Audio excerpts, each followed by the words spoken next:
O Dr. Richard, ele é juiz titular da primeira vara do trabalho de Suzano, coordenador do programa SOS Educação do Tribunal Regional do Trabalho da Segunda Região, professor convidado da pós-graduação da FMU e Legale São Paulo, professor convidado da pós-graduação em Execução Civil e Trabalhista, com ênfase em recuperação de crédito e pesquisa patrimonial pela Faculdade Aeronáutica de BH.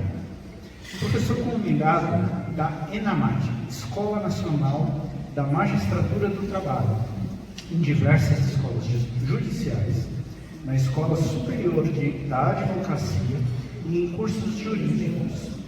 Especialista em Direitos Sociais pela Universidade Presbiteriana Mackenzie, em Direito Processual do Trabalho pela FMU. Dr. Richard, por favor. Boa noite. Agradeço profundamente o convite que foi feito. Faço na pessoa do Dr. José Antônio, nosso presidente. Faço meu homenagem aqui também ao governador, ao profissional, a todos os presentes, a todos os pais aqui, né? Tem muitos pais aqui, também são homenageados do dia. E a mim coube fazer uma homenagem especial à advocacia. Então eu faço uma homenagem especial a todos os advogados aqui presentes, muitos colegas aqui, e faço expressamente na presença da pessoa do Dr. Christian, que está representando a OAB de Suzano aqui no evento. Eu gosto muito de falar de improviso, mas eu fiz um texto aqui, eu achei tão bonitinho que vocês me desculpem. Eu vou ler aqui o texto, porque eu escrevi, eu achei que ficou bacana, então eu vou preferir ler aqui para vocês. Bom, quando fui convidado para cá, aceitei aqui com uma grande honra, né? E fica ali assim, aquela curiosidadezinha, assim, né? Parece uma hipocrisia, né? Um juiz que está ali na mesa de audiência, no dia a dia, brigando com os advogados, indefiro, não conheço, improcedente, rejeito, né? De repente vem aqui para falar dos advogados, para homenagear os advogados. Contraditório? Não parece contraditório? E eu digo que não, né? Primeiramente, quem me conhece sabe, eu sou de uma família de advogados. Meu pai é advogado, tenho irmãos advogados, tenho um tio que é advogado, foi presidente de uma subseção da OAB, minha mulher é advogada, tenho uma filha advogada, primos advogados, sobrinhos advogados, enfim, como disse o doutor, já é uma máfia, já não é um ou outro da família, né? Já chega a ser quase ali, né? Já tem um contador também. Já tem um contador ali. Tem um contador também na família, fui contabilista, tive CRC também. Eu sei disso. Bom, mas por que eu digo que eu me sinto muito à vontade para fazer essa homenagem, né? Também já fui advogado e como juiz eu vejo a importância do advogado do outro lado da mesa. Esse é um ponto importante que ninguém vê. Todo mundo vê o juiz brigando com o advogado. Eu falo, eu brigo com o Christian, já briguei com todo mundo aqui, não vou nem olhar para alguém aqui que eu sempre brigo, né? Mas assim, a gente tem esses atritos normais de audiência, que fazem parte da profissão. Acabou a audiência, a briga é quem vai pagar o café, porque a amizade persiste, né? E aí, então a gente fica naquela, né? Eu digo isso com bastante tranquilidade, ninguém conhece melhor um bom advogado do que o juiz, porque sem advogado não tem juiz que se sustente, não há sentença que tenha legitimidade, não há justiça que mereça esse nome de justiça, né? Hoje eu não venho julgar ninguém, não venho brigar com ninguém. Hoje meu papel aqui é só render homenagens, né? E aí eu vou puxar até um pouquinho, né? Comemoramos o Dia do Advogado no Brasil no dia 11 de agosto. Por que essa data? É uma data aleatória? 11 de agosto, só pegar o dia aqui do calendário, 11 de agosto, gostei, né? Não. ela tem um contexto histórico. Dia 11 de agosto foi quando Dom Pedro II, em 1827, criou os primeiros cursos jurídicos no Brasil. Em Olinda, depois foi transferido para Recife, e o Largo São Francisco, em São Paulo, nossa USP, até hoje, né, a famosa academia, né, o Largo São Francisco, com a formação em jurídica. E aí tem um ponto muito relevante que eu vejo nisso, né? O Brasil se tornou um país independente em 1822. Em 1827, quando Dom Pedro I assinou a lei criando os cursos jurídicos, o Brasil era recém-nascido, estava engatinhando, né? E ao invés de escolhermos aí, né, de fazer opções, vamos construir estradas, vamos progresso, empresa, vamos criar cursos jurídicos como opção. Isso não é aleatório, isso tem um motivo, né? Uma nação se constrói, vou ler aqui um pedacinho, não se constrói apenas com força, com território ou com riqueza, mas também com palavras. Palavras que se transformam em leis, direitos e deveres, essenciais para uma vida em civilização. Então, de nada adianta você ter um grande progresso se você não tem uma base para sustentar isso na civilização. E aí, daí a importância dada no Brasil para o ensino jurídico, tão logo o Brasil se tornou aí um país independente. Daqueles bancos acadêmicos ali de Olinda, depois Recife, São Paulo, ali, né, do Largo de São Francisco, saíram grandes personalidades aí que escreveram boa parte da história do Brasil.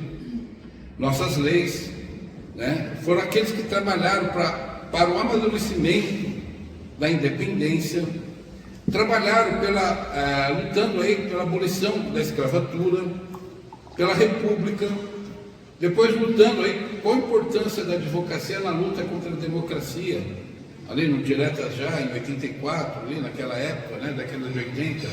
Então vemos aí, né, a importância da advocacia, do direito, e por isso que celebrar o Dia do Advogado é, no fundo, celebrar a própria ideia de que o país deve ser governado por leis e não por arbítrio de pessoas. Papel colocou. Mas o que é, afinal, ser advogado? A indagação filosófica essa hora da noite, depois do jantar, né? O que é ser advogado? A palavra vem do latim, a palavra advogado vem do latim advocatus, que é aquele que é chamado para junto de. Chamado junto de quem? Chamado para quê? Junto de quem? Para junto de quem precisa. O advogado se posta ao lado do acusado, do fraco, de quem não tem voz, de quem não conhece a lei, de quem não pode entrar no tribunal sozinho. E aí a nossa Constituição sintetizou bem isso aí no artigo 133, ao dizer: o advogado é indispensável à administração da justiça. Veja, a Constituição falou, é indispensável. Não disse é útil, não disse conveniente, não disse recomendável, disse indispensável. Sem advogado, a máquina da justiça não funciona, não tem como funcionar, né? E tem uma razão para isso. Numa democracia, o poder do Estado é imenso. O Estado prende, o Estado julga, o Estado condena, o Estado penhora, o Estado executa. Não olhe para mim. Diante desse poder colossal, o cidadão comum é uma criatura pequena e assustada. Quem se coloca entre esse cidadão e a força do Estado? O advogado. Quem empresta técnica, coragem e voz para que essa pessoa, essa pequena pessoa, possa não ser esmagada e lutar dignamente? Um advogado. Então, por isso que a advocacia é, antes de tudo, um ato de coragem. Advogar, não me lembro agora a frase do Dr. José Ramon, não lembro, advogar não é para covardes, é para corajosos. Não me lembro agora de quem é essa frase. Confia dos covardes. É preciso coragem para defender o impopular. O impopular, aquela pessoa que cometeu um crime que já é condenado pela mídia, a grande mídia já condenou a pessoa, e lembramos aí casos graves de erros, né? Que a mídia acabou com famílias, com empresas, e depois foi provado que não era nada daquilo, né? Obrigado. Você vai defender uma pessoa dessa, você é impopular.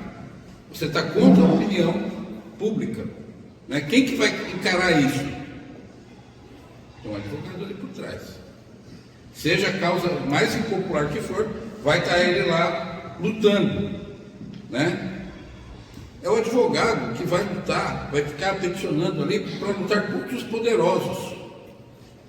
Em processos aí contra grandes, né? Contra gigantes, sempre tem ali um advogado representando a parte mais fraca, né? É o advogado que vai ter que dizer para o juiz, é porque eu coloquei até aqui de pé, olho no olho: você está errado, juiz, né? Tem que ter coragem para isso. E para isso o Estatuto da Advocacia garante ao advogado independência e inviolabilidade, porque é notório, né? Você sabe que sem isso o advogado não teria essa força, esse poder para enfrentar tudo isso, né? E um advogado que recua não defende ninguém. O advogado tem que, acima de tudo, né, fazer ali o seu papel. Uma coisa que só um juiz pode dizer, né? Quem está aqui desse lado da mesa, eu como advogado do lado de lá não via, mas do lado de cada mesa, como juiz, eu consigo ver, né? Principalmente na minha área, justiça do trabalho, né? Eu vejo a advocacia num dos seus terrenos mais humanos, mais ásperos. Diante de mim passa a vida como ela é. De um lado senta-se o trabalhador, muitas vezes um homem simples, a mulher que criou os filhos com o suor dos seus 2 empregos, um jovem que iniciou a carreira, sofreu um acidente de trabalho, perdeu uma mão, por exemplo, né? De outro lado senta-se a empresa, que também tem rostos, né? Eu estou olhando aqui, a empresa também tem rostos, tem donos, né? Tem os proprietários que investiram, arriscaram seu patrimônio num negócio, geram emprego. Às vezes erram, mas às vezes são acusadas injustamente, né? E quem que vai poder fazer isso, né? Tem que ter um advogado. Advogado de empresa tem também um rótulo bastante impopular, né? Tem muita gente que não gosta de advogado de empresa, né? Mas é essencial, né? E eu digo com toda sinceridade, quem já julgou aí 20 anos de magistratura, está comentando agora há pouco, né, doutor Juvenal, 20 anos de magistratura, já milhares de casos julgados aí.